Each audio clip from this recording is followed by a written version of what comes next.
enthusiasts, and welcome to Scaled Affairs, the show where I take a closer look on anime figures of all sorts. So sit back and relax while I'll show you what's maybe worth adding to your collection.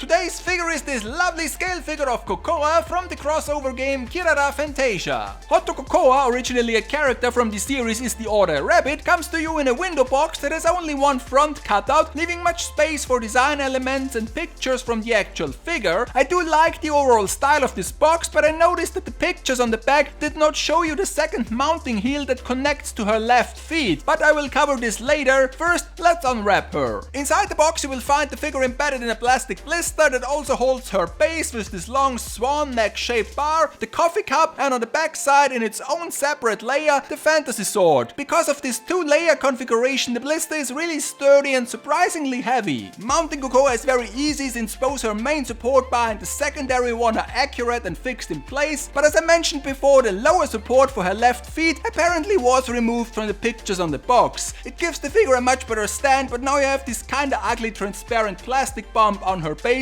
that intersects with the printed logo. In my opinion, they should have moved or rotate the logo a bit to the side so that the two things wouldn't collide. Once mounted to the base, you only have to clip the coffee cup into her hand and also put the sword on her back. You can do this as shown in the manual with the blade pointing to the right side, or you can let it point to the left side, but then you will see quite a bit from the metal pin that holds the sword in place. And before I go into more details, here are some of this figure's key specs. Even though this massive crossover game published by Aniplex that features tons of franchises came out in 2017, they only recently started to release figures. The first one was this witch version of Hifumi back in 2020, and later this year there will also be a Shino one, and since there are already so many cute custom versions of Gochi-User characters, this figure of Kokoa fits right into them. Design wise, you have to accept that this is a floating figure, and in order to achieve this effect they have to put her on those quite big transport mounts. I would lie if I say it doesn't distract from the overall appearance, but I guess it's necessary. Otherwise, Kokoa's outfit is very floaty and has a fair amount of details, like this neck ribbon, the little hat with bunny ear shaped ornaments, and belt buckles with some gold on it. All of those are fine, but since the last figure I reviewed was Riser from Wonderful Works, you can clearly see a difference in molding quality. Also, if you take a look at all the promotion pictures online, you might think that her clothes, especially the red parts of her uniform, really pop out, but as you might see, in reality the figure is much less vibrant. Also, the gold ornaments are a mixed bag, some of them look really nice and shiny, other ones are kinda dull. The coffee cup she holds in her hand has this lovely milk foam art in it. It's a cute detail, and maybe some of you can use this cup in other dollhouse settings. The sword on her back, even if it's shaped a bit over the top, has a nice quality to it and is surprisingly pointy, so take care while you handle this part of her. Kokoa's winking facial expression is fine, I guess, but like her clothes, the colors on the promotional pictures do not represent the final product. All her facial features are coated in a matte finish, and therefore you don't get any unwanted light reflections, but it also makes her expression a bit feeble. The hairstyle is molded acceptable, and the hat is a welcomed accessory to balance out her overall look. All in all, even if this originally stems from a crossover game, for me this is yet another cute variant figure of the Rabbit House crew. If you already own similar figures like those ones, this version of Kokoa will make a perfect addition to that. And if you just like the game and want to start a collection, now might be the time to do so. Prices are still fair, quality is good, and if we take a closer look on the roster, there might be tons of other characters they can release. Next time the fantasy theme continues and we stay in Wonderland when I take a closer look on yet another Miku prize figure. So I guess this wraps it up for today. Thanks for watching, and hopefully I will see you again in the future for another episode of Scaled Affairs.